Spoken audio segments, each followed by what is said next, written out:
Ceux qui traversent les mondes. Livre 1, La colère. Autrice Muriel Gavila. Chapitre 14, L'enfant des deux mondes.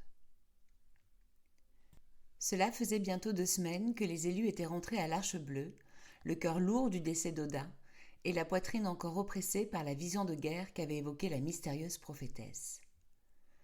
Depuis cette soirée dramatique, plusieurs des camarades de Sophia étaient poursuivis par des cauchemars remplis de guerre avec les humains, et ils avaient de grandes difficultés à se concentrer lors des leçons. Surtout que leurs leçons consistaient à les préparer à leur première mission dans le monde des hommes. Dana et les autres élus officiels n'avaient pourtant pas souhaité remettre en question ces missions.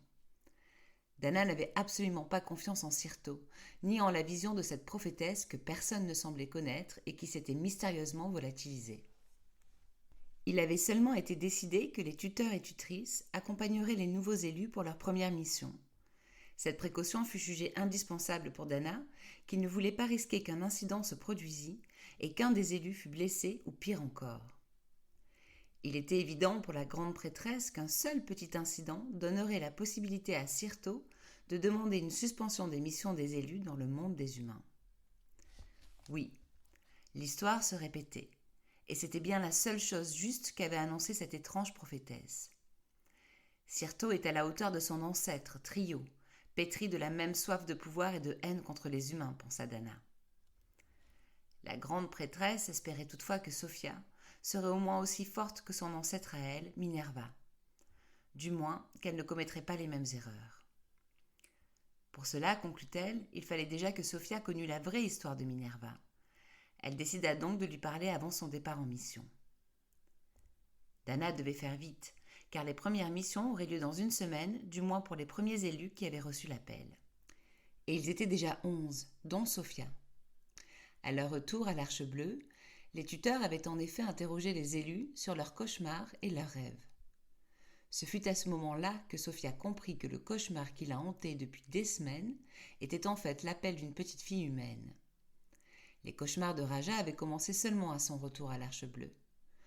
Comme Sophia, Raja effectuerait donc sa première mission dans une petite semaine. « C'est un jeune garçon bagarreur » avait dit Raja à Sophia. « Il frappe tout le monde, tout le temps, et bien entendu, il ne gagne pas tout le temps. » De ce que les 2 meilleurs amis avaient compris, les appels se manifestaient d'abord dans les rêves, ensuite à tout moment de la journée par des visions. Un seul appel d'un seul enfant d'abord, puis des dizaines d'appels en même temps.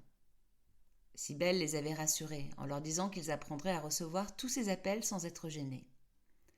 Selon Cybèle, le cœur n'avait aucune limite et il serait bientôt connecté à des centaines d'enfants en même temps sans être déconnecté d'eux-mêmes. Pour l'instant, la seule préoccupation de Sophia était le silence de son grand-père depuis son retour à l'Arche Bleue. Ce silence était normal et sacré. Il devait durer plusieurs jours. Plusieurs jours de méditation pour honorer Oda et se connecter à son âme pour lui faire ses adieux. Elle ne savait pas, toutefois, si les guides avaient procédé à une nouvelle élection, ni s'ils avaient décidé de lever le sortilège qui bloquait son temple. Mais ce qui l'inquiétait par-dessus tout, c'était son grand-père lui-même et la tristesse intense qu'elle avait vue dans ses yeux quand ils s'étaient quittés. Oda et lui étaient très liés. Cela avait été douloureux pour la jeune Silly d'écrire les événements qui s'étaient déroulés lors de la fête de Brida, dans les journaux intimes qu'elle gardait dans son temple. La présence et l'affection d'Aniel l'avaient encore une fois beaucoup aidée. Elle se posait aussi énormément de questions sur la signification de la nouvelle prophétie. Elle avait bien confirmé celle d'Anna, mais à une énorme différence près. Dans la version de la mystérieuse prophétesse, c'étaient les humains qui attaquaient les Silly, et non l'inverse. C'était tout de même une différence de taille qui l'intriguait beaucoup. Sa première mission avait lieu dans quelques jours. Elle pourrait alors se faire sa propre opinion. « Suivez-moi » leur dit Iris qui conduisit les 11 élus sur un chemin qui menait à une grande clairière à l'écart du temple et des chutes. « Voilà notre nouveau terrain de jeu, dit-elle. Dans 1 semaine, vous effectuerez votre première mission, et mon rôle est de vous préparer à ce qui vous attend. » Iris parlait d'une voix puissante et assurée. Belle, grande, élancée, la peau d'un brun éclatant, elle portait de grandes mèches jaunes dans ses cheveux noirs et frisés.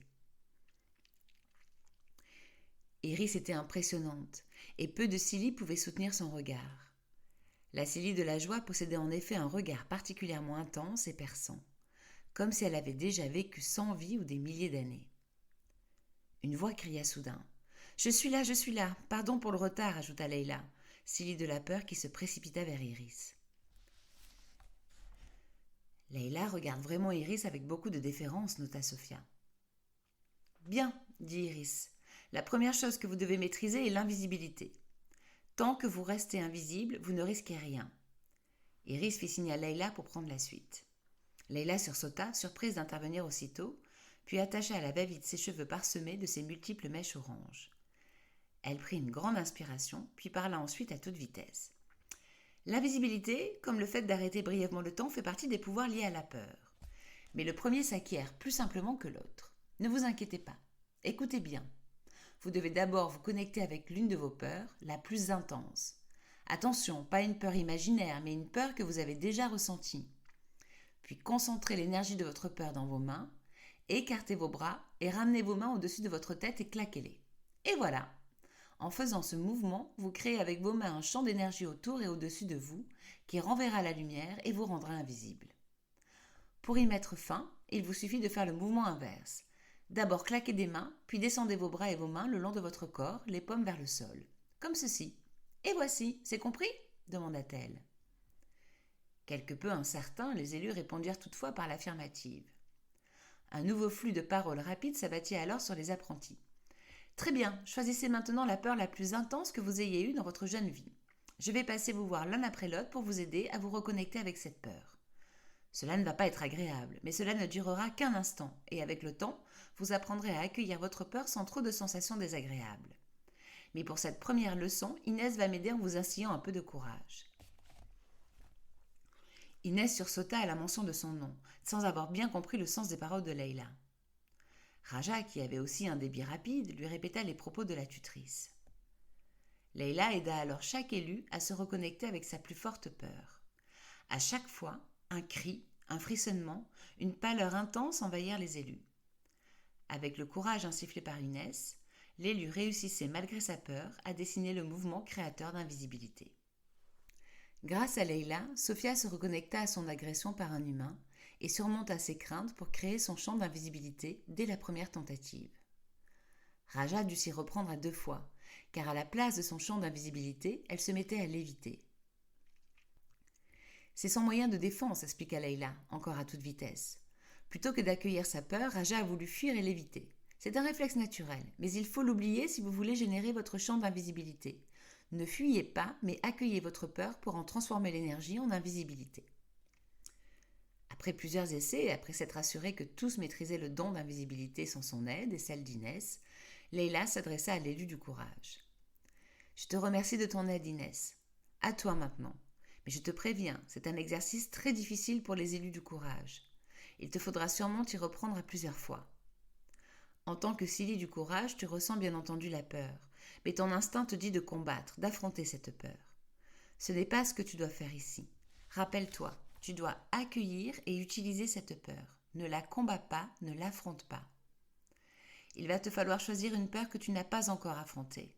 Cette peur, tu ne devras jamais l'affronter dans ta vie d'élu pour qu'elle te permette de générer ton champ d'invisibilité. Choisis donc bien ta peur, c'est important. Inès réfléchit un instant et annonça être prête. Leila se concentra et entreprit de connecter Inès avec la peur qu'elle avait choisie. Il fallut près de 10 tentatives à Inès pour parvenir à générer le champ d'invisibilité. Les 9 premières tentatives avaient échoué, car si Inès parvenait à dessiner un champ d'énergie, celui-ci agissait comme un souffle qui projetait Leila à plusieurs mètres. Inès était confuse et désolée, mais Leila la rassura et l'encouragea à persister. Au fur et à mesure, le souffle créé par Inès devint moins puissant, et à la 10e tentative, Inès parvint à accueillir sa peur, sans tenter de la combattre, et se rendit enfin invisible.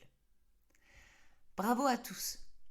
Dans notre dimension, en créant nos champs d'énergie, nous devenons invisibles les uns aux autres. Mais dans la dimension humaine, vous serez capable de distinguer les champs d'invisibilité des autres Silly. Après une pause pour le déjeuner, Iris considéra qu'il était temps de passer à la vitesse supérieure. Savoir et connaître sont 2 choses différentes, commença-t-elle. Nous avons passé les derniers mois à vous décrire le monde des hommes, leur culture, leur mode de vie, leurs croyances, leurs apparences et leurs états d'âme. Il est temps aujourd'hui de vous y emmener. Un portail apparut au centre de la clairière et Iris invita les élus à le passer avec elle. N'oubliez pas de créer votre champ d'invisibilité avant de passer le portail, leur rappela-t-elle avant de disparaître. Un murmure de surprise monta parmi les jeunes élus. Quoi ? On va vraiment y aller ? Mais je croyais qu'on ne franchirait les voiles que dans une semaine, s'exclama Raja. Mais Leila ne lui répondit pas, car elle aussi venait de franchir le portail. Tous les élus se regardèrent alors, ne sachant que faire. Inès prit une grande inspiration et créa son champ d'invisibilité. Désormais invisible, la seule chose que ses camarades entendirent fut sa voix qui leur cria « Ciao les gars, on se revoit de l'autre côté, chez les humains !» « Mais si le champ d'invisibilité ne fonctionne pas, demanda Julia. « Je vous le dirai, répondit Sophia. Allez-y, je vais vérifier votre invisibilité. » Chacun à leur tour, les élus créèrent leur champ, que Sophia valida, puis entrèrent dans le portail. « Il ne reste que moi, pensa Sophia. J'espère que cela va fonctionner. »« Je te le dirai, dit une voix. »« Raja ? Oui, je suis encore là, je t'attends, ne t'inquiète pas. » Rassurée, Sophia se rendit invisible, puis les deux amis franchirent les voiles ensemble. Voici New York, l'une des plus grandes villes humaines de la communauté des plaines infinies. Nous sommes dans Central Park, un grand bois situé au cœur de la ville. Suivez-moi. Sophia reconnut la voix d'Iris. Raja vint se coller à elle, et Sophia observa que tous les élus s'étaient naturellement regroupés par deux ou par trois, effrayés par l'expérience dans laquelle on venait de les plonger de manière si abrupte et soudaine. Les humains ne peuvent pas vous voir, ni vous entendre. Et tant que votre champ d'énergie est activé, ils ne peuvent pas non plus vous toucher. Soyez toutefois prudents et évitez les espaces restreints et les foules. Une troupe de cils curieuses avançait dans les allées de Central Park. « C'est quoi ces animaux étranges liés par un cordon aux humains » demanda Inès. « Des chiens, répondit Elena. « Des chiens, vraiment ? Mais ils sont si petits. »« Manipulation génétique des humains. Allez, allez, on avance. »« Manipulation Quoi ?» Un groupe de joggers fonça sur les jeunes élus qui s'écartèrent rapidement. Raja et Sophia l'évitèrent pour les survoler. « C'était moi une, dit Raja. « Ne vous inquiétez pas, rappelez-vous que les humains ne peuvent pas vous toucher. Notre énergie est différente de la leur. Nous ne vibrons pas sur la même fréquence. En tout cas, pas tant que vous maintenez votre champ d'invisibilité. » Inès se laissa alors traverser par un humain. Les autres la regardèrent avec admiration. « Ce n'est pas si horrible que cela, nota Raja. Je veux dire, le monde des humains est très différent du nôtre, la nature est moins présente, mais je m'attendais à un choc beaucoup plus grand. » Iris l'entendit et lui sourit. « Tu crois cela ? Attends un peu, nous allons rentrer dans la ville. Restez bien groupés, vous ne voulez pas risquer de vous perdre pour votre première excursion, j'imagine. » Des bruits. Un tas de bruits différents et des odeurs désagréables. Ce fut ce qui surprit et effraya d'abord Sophia. Puis les nombreuses voitures et les rangées de maisons immenses qui défiaient le ciel. Elle en avait entendu parler pendant les leçons et avait même vu des images, mais les voir en vrai était tellement différent. Savoir et connaître une chose, se remémora alors Sophia. « Sophia, je crois qu'on a perdu les autres. » Sophia chercha autour d'elle pour apercevoir le reste du groupe, mais elle dut constater elle aussi qu'elles avaient été séparées et isolées des autres. « Que fait-on » demanda Raja. « Le mieux est peut-être de ne pas bouger, ils vont se rendre compte de notre absence et revenir nous chercher, répondit Sophia. Soudain, devant elle, deux hommes commencèrent à se battre. L'un d'eux sortit une arme à feu et tira. Le second homme tomba, mort au milieu de la rue. Une voiture tenta d'éviter le corps et percuta une vitrine. Les deux amies restèrent pétrifiées par la scène à laquelle elles venaient d'assister. Tout s'était passé en l'espace de quelques secondes. Des sirènes se mirent à hurler et plusieurs femmes poussèrent des cris horribles. L'une d'elles s'évanouit, laissant son enfant seul, bousculé par les autres humains qui prenaient la fuite. L'enfant venait de tomber et pleurait maintenant à côté de sa mère évanouie. Sophia courut vers l'enfant pour l'aider, mais elle ne put le toucher. « Mince, le champ d'invisibilité, pensa-t-elle, je dois le lever. »« Sophia !» cria Raja, « où es-tu, reviens !» Mais Sophia voulait à tout prix aider l'enfant. Elle leva donc les mains et les claqua. Alors, immédiatement, la ville et tous les humains disparurent. Sophia se retrouva à nouveau dans la clairière avec Inès. « Je ne comprends pas, dit-elle. »« Un instant, lui répondit Leila, qui lui fit signe de rester silencieuse. Inès se pencha alors vers Sophia et lui dit tout bas. « Je pense que nous n'avons jamais été dans le monde des humains. Regarde comme Iris est concentrée. C'est elle qui a créé toutes ces images dans nos têtes et toutes ces sensations. » Mais bien sûr, pensa Sophia. Comme s'il lit de la joie, Iris créait des visions et manipulait les esprits. Inès et Sophia virent Aja apparaître. Puis ce fut le tour de Julia. Et bientôt, un à un, tous les autres élus levèrent par eux-mêmes leur champ d'invisibilité, et par là même l'enchantement créé par Iris. Comme vous l'avez compris, vous n'êtes pas vraiment allé dans le monde humain, confirma Iris. Ce n'était qu'une simulation et une projection dans vos esprits. Je suis désolée de vous avoir trompé, mais il était important que vous viviez cette première expérience comme réelle. Encore une fois, savoir et connaître sont deux choses différentes. Vous avez donc assisté tous à des situations de détresse différentes qui vous ont poussé à vouloir abaisser votre champ d'énergie. C'est très courageux et louable, mais cela n'est pas sans conséquence. Iris perdit soudain l'équilibre et Leila vint à sa rescousse. « Assieds-toi, dit-elle, tu as besoin de te reposer, je prends la suite. » Iris acquiesça et se laissa asseoir par Leila dans l'herbe. Ce que veut dire Iris, c'est que lors de vos nombreuses missions, vous allez croiser des milliers d'humains en détresse. Les injustices et les violences sont nombreuses dans le monde des hommes. Elles sont quotidiennes. Et si vous décidez d'apporter votre aide en levant votre champ d'invisibilité, cela ne sera malheureusement pas sans conséquences pour vous, mais aussi pour les enfants qui vous auront appelé. Quelles conséquences demanda Julia, qui ne comprenait vraiment pas comment on ne pouvait pas aider tous ceux qui en avaient besoin. Des conséquences directes pour vous. En plus du danger que vous encourez à vous montrer aux yeux de tous et à pouvoir être touché, donc blessé, vous allez abaisser immédiatement votre vibration énergétique pour vous accorder avec celle des humains. Et cela veut dire que vous entrerez pleinement dans leur espace-temps, subissant leur temporalité. Iris se leva, avec l'aide de Leila, et passa la main devant son visage. En une seconde, son apparence changea, et la belle et jeune Silly de la joie de 26 ans devint une dame d'une 60aine d'années, à la chevelure frisée noire, blanche et jaune. La stupeur fut totale parmi les élus. Cela veut dire concrètement que, comme moi, vous vieillirez beaucoup plus rapidement. Quelques heures dans le monde des humains équivaut à plusieurs jours dans notre monde, et un mois équivaut à peu près à 2 ans. Je le sais, car c'est le temps que j'ai passé dans le monde des humains, et ces 2 années seules m'ont fait vieillir de 40 années. Mais comment ? Pourquoi cette différence ? Demanda Raja. Leila répondit. Au plus ton énergie et ta propre lumière sont proches de la lumière originelle, au plus le temps s'écoule doucement. Nos énergies et nos vibrations sont beaucoup plus élevées que celles des humains, et le temps s'écoule donc beaucoup moins vite chez nous. Nos espaces-temps sont très différents et irréconciliables, séparés par des voiles. Et quand nous entrons dans le monde des humains, seuls les champs d'énergie nous maintiennent dans la vibration qui est la nôtre.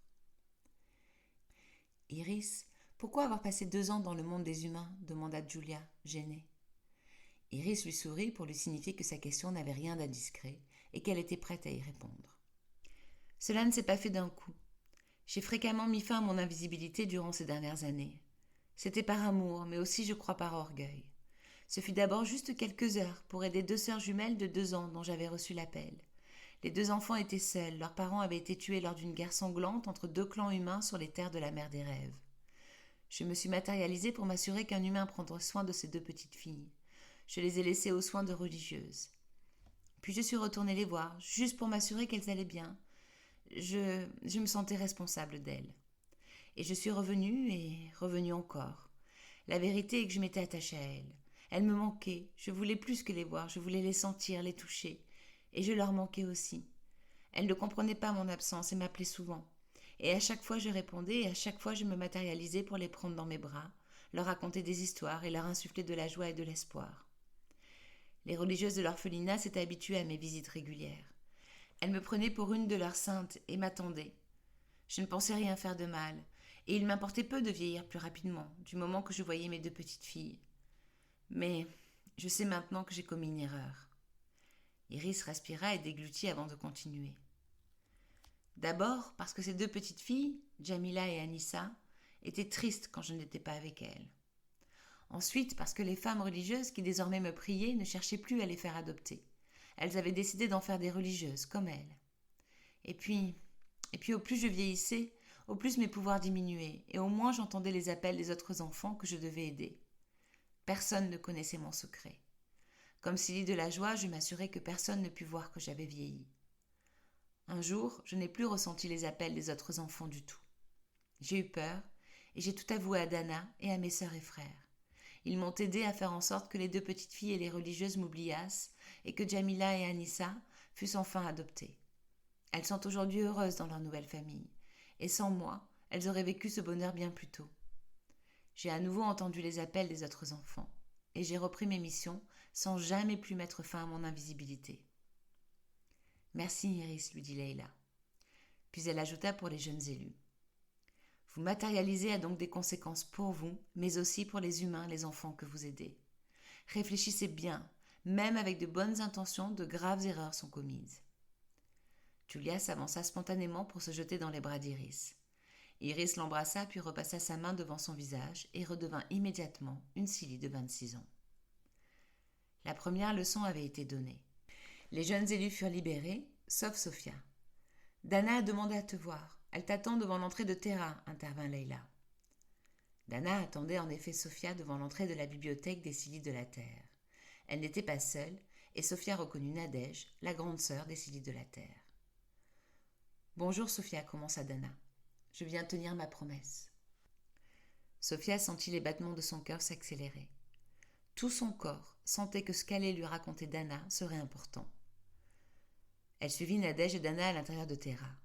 C'était la première fois qu'elle y entrait, et rien n'aurait pu la préparer à ce que ses yeux voyaient à présent. Sophia foulait un sol sec et aride, où des arbres flétrissaient par centaines. Une odeur de fumée lui montait aux narines et elle mit immédiatement ses cheveux devant son nez. La fumée vient d'un des mondes de Terra, dévasté par des incendies gigantesques, lui indiqua Nadège. Mais ne t'inquiète pas, nous allons dans un endroit encore préservé. Les 3 Silly marchèrent plusieurs minutes, traversant les mondes et les paysages.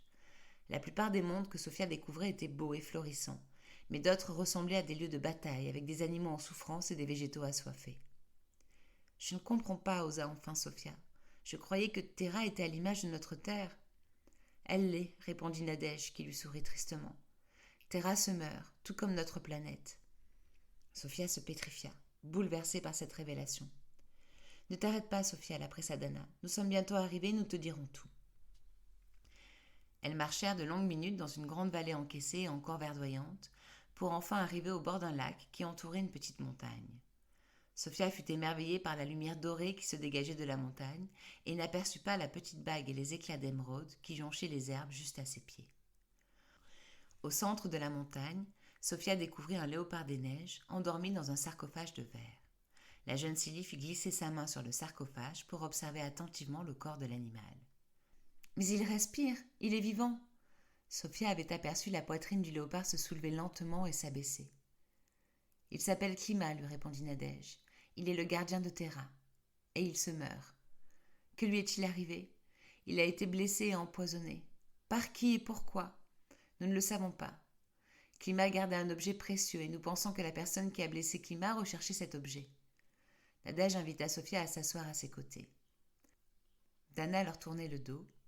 Les yeux rivés sur le lac, elle attendit que Nadège finisse son récit pour intervenir et révéler enfin à Sophia ses origines. Dana m'a dit que le gardien de ton temple était un chien. Sophia acquiesça. Klima est le gardien de cet endroit, mais aussi de Terra, le gardien de l'esprit et de l'énergie de notre planète. Tu vois, Klima protège notre terre, enfin, protégeait notre terre des assauts que lui font subir les humains. Plus exactement, il protégeait notre monde. Et en faisant cela, il permettait à la Terre de maintenir un équilibre entre la nature florissante du monde des Silly et celle mourante du monde des humains. Sans lui, cet équilibre est rompu. Mais je croyais que c'était vous, les Silly de la Terre, qui protégiez la nature et notre monde.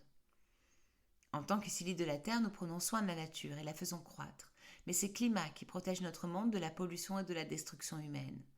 Tant que Klima gardait les frontières, un équilibre existait et la Terre se maintenait entre l'ombre créée par les humains et la lumière créée par les Silly. Aujourd'hui, notre planète bascule vers l'ombre. Terra, qui représente son esprit et son énergie, se meurt déjà. Et d'ici peu, nous pourrons tous apercevoir des changements dans le monde physique. Sophia réfléchissait. Que peut-on faire? Avez-vous essayé de soigner Klima?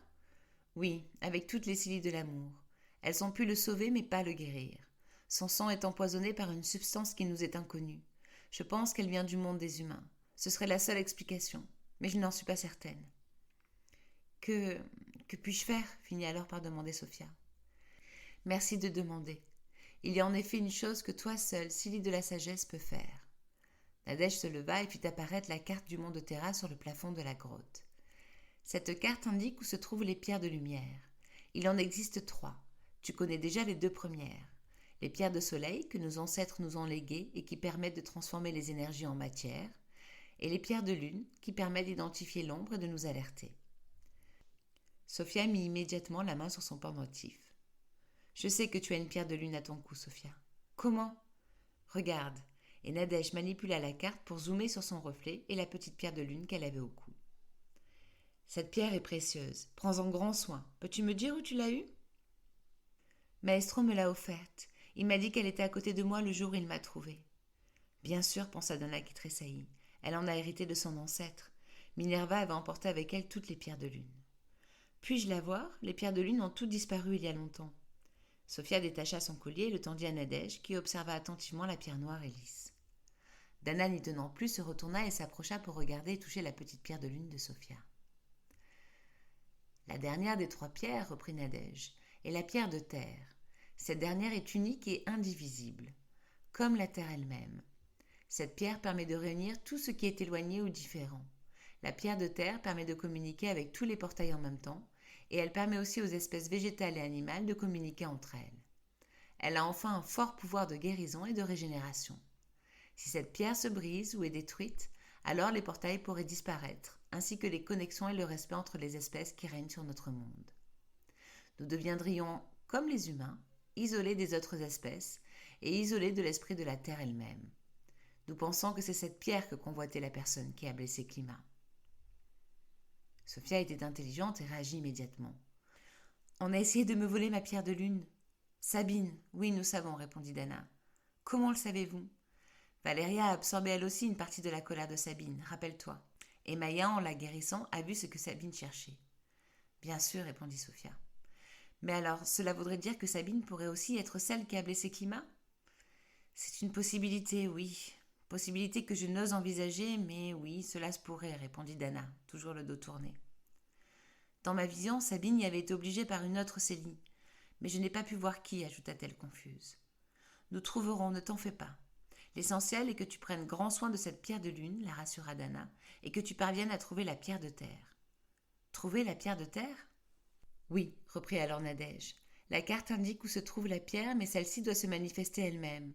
La dernière fois qu'elle s'est matérialisée, c'était avec Minerva, Célie de la sagesse comme toi, mais aussi ton ancêtre, Sophia. Je suis une enfant des 2 mondes, mi-humaine, mi-Célie. Sans doute même suis-je plus humaine que Célie, une arrière-petite-fille de Minerva, la destructrice des voiles et tueuse des protecteurs.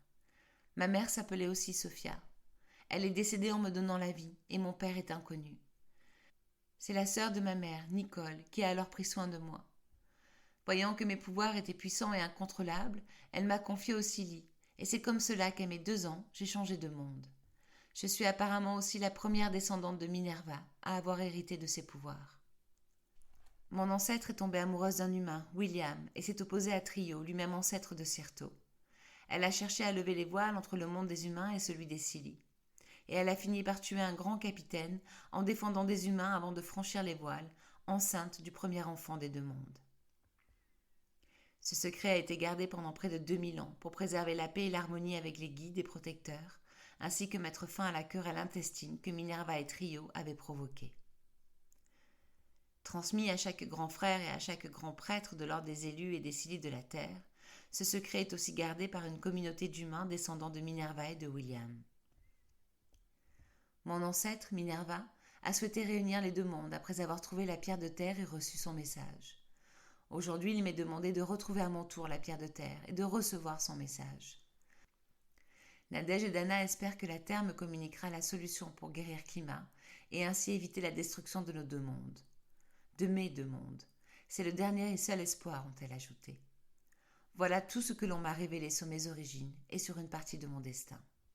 Cela faisait déjà 4 jours que Sophia avait parlé avec Dana et Nadège, mais elle n'avait pas réussi à écrire ces quelques lignes dans son carnet avant ce jour. La jeune Célie de la sagesse, descendante de la destructrice des voiles, faisait maintenant les 100 pas dans son temple, et Aniel, après l'avoir suivi un moment, l'observait désormais blasée, allongée au centre du temple. Sophia tentait de maîtriser ses émotions. D'abord sa colère contre Dana et Nadège, car bien qu'elle eût compris les raisons de leur silence, elle leur en voulait d'avoir tant tardé à lui révéler ces informations. Puis sa peur de trouver la pierre de terre et d'être transformée par le message qu'elle en recevrait. Elle ne voulait assurément pas créer de conflit comme l'avait fait Minerva, et encore moins s'opposer à Liam ou Max et les blessés. Et Sophia était fatiguée. Elle n'avait presque pas dormi depuis une semaine. Les appels de la petite fille dont elle avait découvert le prénom, Chloé, devenaient pressants et l'empêchaient de fermer l'œil. À chaque fois qu'elle s'assoupissait, elle voyait Chloé et les violences incessantes que lui faisaient subir ses camarades. D'un coup, Aniel se leva et se précipita devant la porte du temple en grognant. C'était le signe qu'une personne se tenait de l'autre côté de la porte et appelait Sophia. Sophia apaisa Aniel et sortit. Raja l'attendait. « Tu es en retard pour notre dernière leçon. Mince, dit Sophia, j'ai perdu la notion du temps. Je te préviens, ma sœur peste à n'en plus finir. Ce sont elle et Cybèle qui nous font la leçon. Dépêchons-nous. » Raja avait prononcé une critique à l'égard de sa sœur comme elle le faisait souvent. Mais depuis quelques semaines, en fait, depuis l'incident avec Sabine, pensa Sophia, Raja avait changé d'attitude envers Valéria. C'était subtil, mais Sophia le sentait. Raja était bien moins en colère contre sa sœur. Elle s'était sûrement rendu compte à quel point Valéria l'aimait. En arrivant, Sophia fut surprise de voir que Valéria et Cybèle n'étaient pas les seules tutrices présentes. Demain, vous ferez donc votre première mission dans le monde des humains. Et ceci est votre dernière séance de préparation. Soyez très attentifs à tout ce que nous allons vous dire et vous apprendre. En premier lieu, vous ne partirez pas seuls, vos tuteurs seront à vos côtés. Toutes les jeunes Silly présentes furent soulagées par cette nouvelle. Ils seront là pour s'assurer que votre première mission se déroule bien. Toutefois, vous ne devez en aucun cas prévoir de vous reposer sur eux. D'abord parce que nos pouvoirs sont trop diminués. Ensuite parce que vous seuls pourrez accomplir votre mission. Vous seuls êtes connectés avec les enfants qui vous ont appelés. Nous ne pourrons rien faire à votre place. « Mais qui va t'accompagner, toi » chuchota Raja à Sophia. Sophia n'avait en effet aucun tuteur. Mais cela ne la dérangeait pas. Ce qui la dérangeait en ce moment, c'était de n'avoir rien dit à sa meilleure amie de ce qu'elle avait appris. Même si elle avait juré de garder le secret, elle aurait pu en parler à Raja, en qui elle avait toute confiance, et à qui elle n'avait jamais rien caché aussi longtemps. Mais comment réagirait-elle quand elle apprendrait que Sophia était plus humaine que Silly, elle qui détestait tant les humains? Son amie était trop importante à ses yeux pour risquer de la perdre. « Je crois que je sais, regarde !» Raja montra Elena, la tutrice de Sabine, à Sophia. Elena était en effet la seule des tutrices sans apprenti dans le groupe. La jeune fille devait donc avoir raison, et immédiatement Valéria apporta confirmation. « Sophia, tu seras en binôme avec Elena. »« Elena ! Elena !» appela Valéria. Mais la Silly de la colère était perdue dans ses pensées. Quand elle entendit enfin Valéria, Elena sourit à Sophia et se plaça à ses côtés. Tous les binômes étaient formés.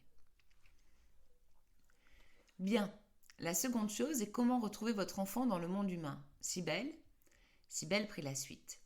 Le monde des humains est vaste, aussi vaste que le nôtre, mais les humains sont bien plus nombreux. Ils sont des milliards. Le portail de l'Arche Bleue n'a qu'une seule destination dans le monde humain, celui d'un pays nommé Brésil. C'est le pays d'où vient Paolo. Mon enfant, s'écria Inès. Ton voyage sera court alors, répondit Cybèle. Mais quel que soit le lieu de vie de l'enfant qui vous a appelé, vous serez facilement conduit à lui. Lorsque vous franchirez le portail, vous serez projeté dans un entre-deux. C'est cet entre-deux-mondes que l'on appelle les voiles. Car vous verrez le monde des Silly et le monde des humains comme à travers des voiles transparents. Du côté humain, vous pourrez apercevoir tous les enfants qui vous appellent ou vous appelleront un jour. Il vous suffira à ce moment de penser à votre enfant et votre corps sera alors immédiatement aspiré vers lui. Comme vous le savez déjà, chaque émotion vibre à une fréquence propre. Et c'est tout naturellement que les vibrations identiques s'attirent entre elles. Vous verrez donc défiler les lieux à une très grande vitesse devant vos yeux, jusqu'à ce que vous rejoigniez votre enfant. Cela peut prendre plusieurs minutes selon la distance à parcourir. À aucun moment vous ne devez perdre la connexion avec votre enfant, sinon votre destination ne sera pas la bonne. Nous vous conseillons de fermer les yeux afin de ne pas être distrait par des images du monde des hommes qui défileront extrêmement vite. Toutefois, le mieux est une bonne simulation pour vous préparer à cette expérience un peu particulière. Et ce fut à nouveau Iris qui projeta les jeunes élus, d'abord au milieu des voiles, puis dans un tunnel d'images rapides. L'expérience, bien que virtuelle, provoqua des nausées à plusieurs élus. Deux éléments très importants. Avant et pendant votre séjour dans les voiles, vous devez impérativement garder une connexion physique avec votre tuteur. Vous devrez donc vous tenir par la main et ne jamais le lâcher avant d'être arrivé à destination. Si vous lâchez la main de votre tuteur, il ne pourra pas vous suivre et vous vous retrouverez seul. Est-ce bien compris ? Tous hochèrent de la tête. Ensuite, il faut bien comprendre que quand je vous parle de vous connecter avec votre enfant, cela signifie de le faire avec votre cœur. Repensez à vos rêves, aux visions, à ce que vous avez ressenti, aux émotions qui ont émané de lui. Fermez maintenant les yeux et ressentez votre protégé avec votre cœur. Julia, veux-tu bien passer et vérifier que chacun l'a effectué correctement ? Julia toucha en effet chacun de ses camarades pour sentir et visualiser ce qu'ils avaient créé. Tout comme Sophia, les autres élus recevaient les images et émotions de leurs enfants dès qu'ils fermaient les yeux. Le lien fut donc établi immédiatement et correctement par tous. Il reste enfin 2 enseignements simples à assimiler. Comment saurez-vous que votre mission a été un succès et comment rentrerez-vous chez vous ? On va éviter de rester coincé chez ces fous d'humains, hein ? Plaisanta Raja. La boutade fit très mal à Sophia, qui lui sourit tristement en retour. Qu'y a-t-il ? Tu es bizarre depuis plusieurs jours, lui dit Raja. Moi ? Non, répondit Sophia. Je suis juste épuisée par tous les appels de Chloé, mentit-elle. Ah oui, c'est vrai que je suis épuisée aussi. Mais je dois t'avouer une chose, glissa doucement Raja à Sophia. Tu vois, au plus je reçois les visions de Diego, au plus je trouve qu'on a plein de points communs et que les humains ne nous sont pas si différents après tout. Ces derniers mots la touchèrent. Cette première mission avait de grandes chances de changer la perception négative qu'avait Raja sur tous les humains. Et si tout allait bien, elle pourrait donc lui révéler son secret après la mission. Cette perspective lui apporta un grand soulagement. Elle ne voulait décidément rien cacher à sa meilleure amie. « Tu as raison, lui glissa-t-elle à son tour. Je crois comme toi que tous les humains ne sont pas mauvais et que nous allons être agréablement surprises. On sera fixés demain, conclut vite Raja, qui avait remarqué les yeux noirs que lui faisait sa grande sœur. Je répète donc pour ceux qui n'ont pas été attentifs. Vous comprendrez aisément que votre mission sera terminée quand l'aura de votre enfant aura changé et se sera colorée de votre couleur. Rien de plus simple donc. Maintenant, comment revenir à l'Arche bleue ? Ici, 2 choix s'offrent à vous. Le premier est d'avoir un portail tout proche et de le passer, puis d'utiliser les connexions des portails entre eux pour entrer à l'Arche bleue. Vous avez normalement tous bien en tête la carte des portails majeurs et mineurs. Par sécurité, prenez une carte avec vous. Le second est d'utiliser un lieu humain rempli d'émotions humaines. Cela peut être un lieu de culte, une forêt, un cimetière, un monument. Vous devriez pouvoir l'identifier assez rapidement. Ce lieu sera connecté au portail le plus proche et vous y conduira donc. Voilà, vous savez tout. Mais n'ayez aucune inquiétude, tous les élus sont toujours entrés sans aucun problème et en ayant réussi leur mission. Ah, une dernière chose. La durée de votre mission dépendra de nombreux facteurs. Ne vous inquiétez donc pas de devoir rester plusieurs jours humains. 1 heure dans notre énergie équivaut environ à 24 heures humaines. Prenez toutefois un encas, on ne sait jamais. Vous passerez cette fin de journée avec votre tuteur pour discuter de votre mission et mettre en place une stratégie. Et demain, au lever du jour, nous passerons les voiles. Sophia et Raja se quittèrent à contre-cœur. Tous les tuteurs étaient invités dans les temples de leurs apprentis. Mais comme Elena ne pouvait pas entrer dans celui de Sophia, la tutrice de Sabine proposa de passer la soirée dans les cuisines. J'y allais souvent avec Sabine, dit Elena à Sophia. Elle adorait cuisiner toutes sortes de plats et moi j'adorais les manger. Ma grand-mère est la responsable des cuisines de notre village, dit Sophia. C'est un lieu dans lequel je me sens bien et chez moi. Alors c'est parfait. Après quelques minutes de marche dans le silence, Elena ajouta. Tu sais, Sabine n'est pas méchante. Je suis désolée qu'elle vous ait attaqué, mais je ne comprends toujours pas ce qu'il a pu se passer. Tu n'as pas à être désolée. Je sais que Sabine a été poussée à agir ainsi et qu'elle ne l'aurait jamais fait si elle ne s'y était pas sentie obligée. Oui, Maya m'a raconté ses visions. Le silence revint, mais il fut à nouveau rompu par Elena. J'essaie de me connecter à elle depuis sa disparition, mais je dois t'avouer que je ne la sens plus. C'est comme si sa vibration s'était évanouie. Je suis certaine qu'on va la retrouver. Sabine est la plus douée des élus de la colère. Elle doit avoir trouvé un moyen de masquer sa vibration. Elena sourit à Sophia pour la remercier de l'encourager à ne pas perdre espoir. C'est vrai qu'elle est extrêmement douée et dotée de grands pouvoirs. C'est aussi un tourbillon de paroles, d'idées et d'activités. J'avais du mal à la suivre et à la canaliser. Mais elle avait fait tellement de progrès en acceptant et en exprimant sa colère. J'aurais dû enfin... Je m'en veux de ne pas avoir créé un lien plus fort de confiance. Que veux-tu dire ? Eh bien que si elle m'avait fait confiance, elle serait venue me trouver et j'aurais pu éviter tout cela, éviter de perdre Sabine. Sophia réfléchit puis répondit. Peut-être ne voulait-elle pas te mêler à tout cela. Peut-être a-t-elle voulu te protéger. C'est une possibilité. Mais elle aurait dû savoir que c'était à moi de la protéger, pas l'inverse. Dans tous les cas, je suis responsable, en partie. Sophia ne dit mot. Elle aurait voulu expliquer à Helena que les grands pouvoirs de Sabine venaient pour beaucoup de ses difficultés et de ses détresses passées, et que la solitude avait fait partie du lot, que perdre sa sœur avait été tellement difficile qu'elle n'avait sûrement pas voulu décevoir ou mettre en danger sa nouvelle grande sœur à l'Arche bleue. Mais cela n'aurait rien changé au sentiment de responsabilité ou de culpabilité d'Helena, et au contraire, cela l'aurait sûrement renforcé. La Silly de la sagesse préféra changer de sujet et décrire ses visions de Chloé. Contre toute attente, Helena ne tenta pas d'établir une stratégie avec Sophia. La meilleure des armes est l'intuition, disait-elle. On verra bien demain. Dans les cuisines, les deux Silly concoctèrent et dégustèrent une des recettes favorites de Sabine. Après cette soirée agréable et légère, et pour la première fois depuis son retour de la fête de Brida, Sophia dormit comme un loir. De très faibles rayons de lumière pénétrèrent dans les dortoirs des élus. Les tuteurs se penchèrent sur les lits de leurs apprentis, munis d'une boule de lumière crépitante, et Sophia, comme les autres, finit par ouvrir les yeux.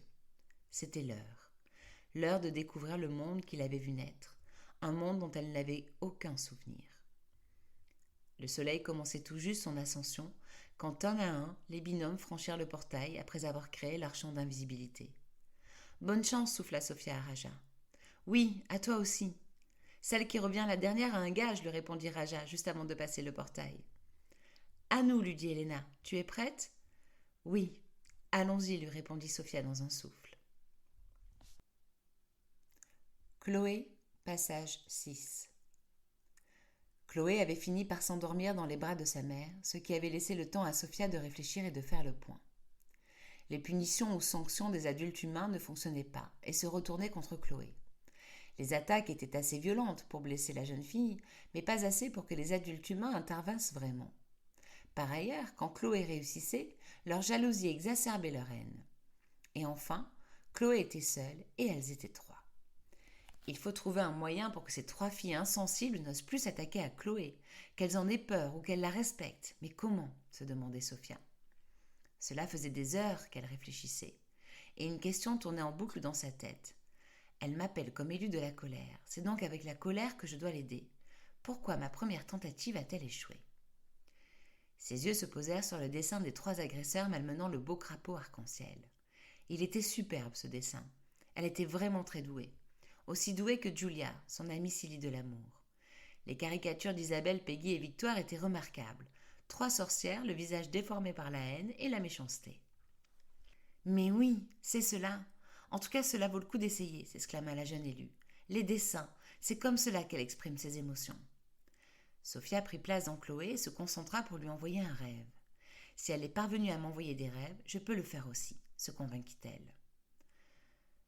Comme elle l'avait appris dans ses cours de méditation avec Elias, Sophia construisit pas à pas tout l'environnement du rêve de Chloé. Elle y plaça un atelier de dessin entouré de dizaines de papillons et y écrivit sur la porte « I belong wherever I want to be ». Je suis chez moi, partout où je le souhaite. Puis elle mit des fusains dans les mains de sa protégée et lui envoya l'image de son dessin des sorcières et du crapaud. Mais dans le rêve, c'étaient les sorcières qui étaient malmenées par le crapaud. Un crapaud qui leur en faisait voir de toutes les couleurs. Le rêve dura longtemps. Aux premières lueurs de l'aube, Chloé se leva d'un bond et se mit à dessiner toutes les images et les idées qui lui étaient parvenues dans son rêve, et plus encore. 1, 2, 3, il y eut bientôt une dizaine de caricatures finalisées dans son carnet. Sophia avait appelé les papillons qui virevoltaient au-dessus de sa protégée pour l'encourager. Chloé se rendormit à l'heure où elle aurait dû prendre son bus. Elle manqua l'école avec l'assentiment de sa mère. À la place, elles allèrent toutes les deux acheter un nouvel ordinateur. Dans l'après-midi, à l'heure où tous ses camarades allaient bientôt faire leur pause, Chloé retourna dans sa chambre et déballa son nouvel ami. Peu importait ce qui arriverait, elle allait le faire. Elle allait réagir comme dans son rêve.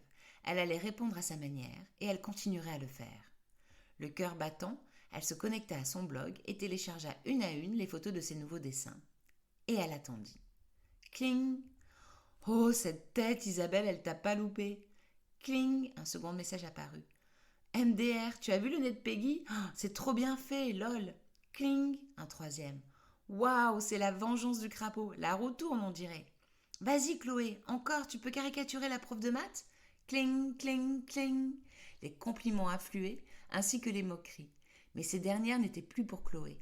Toute la classe se moquait désormais d'Isabelle, Peggy et Victoire, surnommées les 3 witches avec un B, sur la proposition d'une internaute qui était restée anonyme. Et les 3 witches avec un B avaient comme par magie disparu des forums. Puis un son d'alerte différent retint l'attention de Chloé. Isabelle la menaçait de représailles par email si elle ne retirait pas tout de suite ses dessins.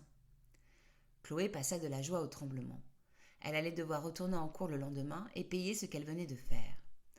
Voyant que l'aura de Chloé s'assombrissait, Sophia tenta le tout pour le tout et reforma un clic qu'elle lui transféra. Elle pria pour que la jeune fille dirigeât bien sa colère contre Isabelle cette fois-ci et non contre elle-même. Et cela fonctionna. Chloé se ressaisit et prit son carnet pour dessiner une caricature d'Isabelle, une sorcière se réfugiant sur son balai et poussant des cris apeurés par une minuscule et jolie petite grenouille qui disait juste « Bah, croix !» Et elle l'envoya en réponse au message privé d'Isabelle avec ces quelques lignes. « Non, c'est toi et tes copines qui arrêtez maintenant de m'agresser. Pour chaque attaque de votre part, je contre-attaquerai par un dessin et figure-toi que le rédacteur en chef du journal La Provence, que je connais personnellement, est intéressé par mes caricatures. » Chloé ne reçut aucune réponse d'Isabelle. Le lendemain matin, Sophia décida de rester en phase avec Chloé toute la journée, et les deux jeunes filles ne firent qu'une. Elle ne voulait pas risquer une rechute de sa protégée. Mais elle n'eut pas besoin d'intervenir, à aucun moment. Isabelle, Peggy et Victoire laissèrent Chloé tranquille et passèrent leur temps à insulter les élèves qui riaient en les regardant. Plusieurs camarades de classe de Chloé lui demandèrent de réaliser leurs caricatures, ce qu'elle fit, et avec leur autorisation, elle les publia sur son blog dont elle changea le titre. We belong wherever we are. L'aura de Chloé revêtait un beau rouge, adossé à du jaune et du rose. Sophia sut que la mission était remplie et qu'il était l'heure de partir. Quand elle fit ses adieux à la jeune fille, elle eut un aperçu de son futur et vit que tout irait bien pour sa protégée. Chloé aiderait même d'autres enfants harcelés en réalisant pour eux des caricatures de leurs harceleurs. Son blog deviendrait un abri pour beaucoup d'enfants, comme elle en avait rêvé dans son poème. Sophia marcha dans la rue jusqu'au cimetière. Un vortex s'ouvrit pour la mener au portail le plus proche. Il s'agissait de la grotte Sainte-Baume, un sanctuaire érigé par les humains pour une de leurs saintes.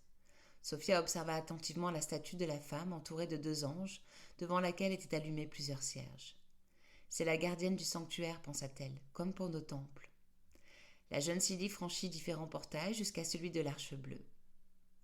Lorsqu'elle arriva, Maya la tira à elle. La Sylvie de l'amour attendait le retour de tous les élus. « Sophia, vite, suis-moi » lui dit Maya qui la pressait. « Qu'y a-t-il » demanda Sophia. « Raja a disparu. »« Quoi » dit alors Sophia dans un étranglement. Valéria est désespérée. Dana et elle vont demander l'aide des protecteurs. Fin du chapitre 14 et du passage 6 de Chloé. Retrouvez tous les autres podcasts des chapitres sur le blog ceuxquitraverselesmondes.fr ou sur votre plateforme habituelle et commandez le livre 1 La colère en Kindle ou broché sur Amazon. À bientôt.